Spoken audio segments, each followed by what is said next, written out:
Three-time Pro Bowl cornerback Devon Witherspoon and the Seattle Seahawks agreed to a 4-year, $132 million deal, making Witherspoon the highest-paid cornerback in NFL history. He'll be a key piece of Seattle's defense as they look to repeat as Super Bowl champs, but they'll have their work cut out for them in a loaded NFC West. So the Rams have moved to an odds-on favorite in the NFC West, minus 105 odds according to DraftKings. And the Seahawks are next, plus 215, 49ers the third, plus 305. The Rams are the NFC favorites at about 3-1 odds right now, and Seattle has the next shortest odds at 6-1. What was that noise that you just heard? Oh, that was the money from Devon Witherspoon getting $33 million a year, $100 million guaranteed. Yeah, and his agent is also the agent for Christian Gonzalez, so we'll see if he gets his bags here soon. But, you know, this is the hardest division in football right now, the NFC West, from where you've got the Rams and then the team that beat them in the NFC Championship last year. And then there's the 49ers to talk about. So, Canty, are we disrespecting the Seattle Seahawks, not giving them enough respect, considering they just came off a Super Bowl win? Hell yeah, we disrespecting them. They're champs until somebody beats them. And the part that is so egregious about what is going on is that the LA Rams have dominated the conversation. We just saw an odds-on favorite to win the NFC West. They're at plus 550 to win the title. The Seattle Seahawks have the fourth shortest odds, and their odds are twice as long as the team that they beat 2 of the 3 times they played last year and the team that they've beaten 3 of the last 5 times they've matched up. And that's across 2 different quarterbacks. So I think a lot of the disrespect toward the Seattle Seahawks centers around their quarterback, Sam Darnold, right? It can't be anything else. They returned 87% of the snaps from a year ago across offense, defense, and special teams. So basically, what odds makers are saying and what the betting public is leaning on is the fact that Sam Darnold can't continue the run that we've seen over the last 2 years where he was the most winningest quarterback in all of football. I think it goes back to exactly that with Sam Darnold, and I'm the problem. Let me be honest on that. I am the problem. I am still in a mode in August of figuring out how Sam Darnold got so good that he won a Super Bowl in February. I'm still not, I'm still not at the point where I understand how the guy that was seeing ghosts, he's got that label, we can't shed it. Indiana football, label, we can't shed it. Despite a championship, it is so hard to shed a label. And so Sam Darnold was the seeing ghost guy. So not only now are you saying he won a Super Bowl, now I should pick him to win 2 in a row?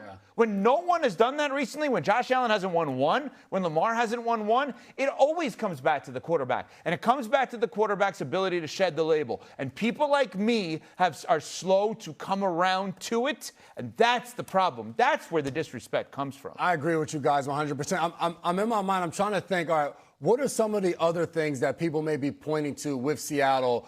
Kubiak left, so they lost their offensive coordinator. Brian Fleury takes over there. You think about it, both running backs from a year ago aren't there. Kenneth Walker is now on the Kansas City Chiefs. Zach Charbonnet injured his knee, so don't know when he's going to be back. They lost some pieces on defense, Reek Williams, but I'm right along with you. Like, I understand all the moves the Rams made, and they're penciled in Super Bowls, and everyone's talking about them. But Seattle was damn good, and defensively they were dominant. And I guess maybe I'm a prisoner of the moment because I'm also watching Hard Knocks, so I'm even more fired up about Seattle this season of watching the way McDonald interacts with all of their guys. But they're definitely being disrespected, but I think it's awesome. If you're Seattle, last year, you think about it, around this time, no one talked about them as potential contenders, even to win the division. You went and you won the Super Bowl with Sam Darnold. Now you win it, you come back, and still no one is talking about you. So McDonald can point to that in the team meeting room. We did everything they said we couldn't do, and they still don't believe us. Yeah. That's real motivation. That isn't some, like, drawn-up thing that is fake. It's real motivation. They're not favored in their own division. They're not favored in the NFC, and they just came off of a championship. So we'll see if they're able to move forward and take all of the doubters down and win the NFC West and then win the NFC again. But, man, Devon Witherspoon getting paid. Can you make that noise one more time? That's an important difference. Continues to miss practice while dealing with, quote, tightness issues. J-Mac, are you concerned about another 49er injury 23 days away from a trip to Australia? I'm not as concerned with the Christian McCaffrey injury of it all. Him as an individual. Overall, yes, they just keep adding guys to the list. It feels like, look at that. Look at it. Every single day, it seems like they're adding someone new. So someone of CMC's caliber, you need to have him out there. But tightness isn't really an injury. This is more like you feel like rest to make sure he is ready. I guess. I mean, I have tightness. We're all just doing the best we You can. show up, though, Granny. Here I am ready to roll. I have no questions I did about my it. stretching. The Colts have agreed to a one-year, $8.3 million deal with veteran wide receiver Keenan Allen. Peter, talk to me about this fit. Love this fit. Obviously, Shane Steichen knows him. They have history together, and this is one of the great possession receivers in the NFL. Does he still have the top-line speed he did as a third-round pick out of Cal? Maybe not, but he was still very solid the last few seasons. Keenan Allen is a possession receiver, and you can never have enough of those on an NFL offense. That's an interesting division. That AFC South, which long has been sort of overlooked, there's a bunch of good teams there. And then this other one, we talked about it earlier, Dominique, I hate this story. Rookie wide receiver Jordan Tyson could miss up to 2 months with a hamstring. He got hurt during a joint practice with the Jags. If you remember the history of this guy, he was hurt so much in college.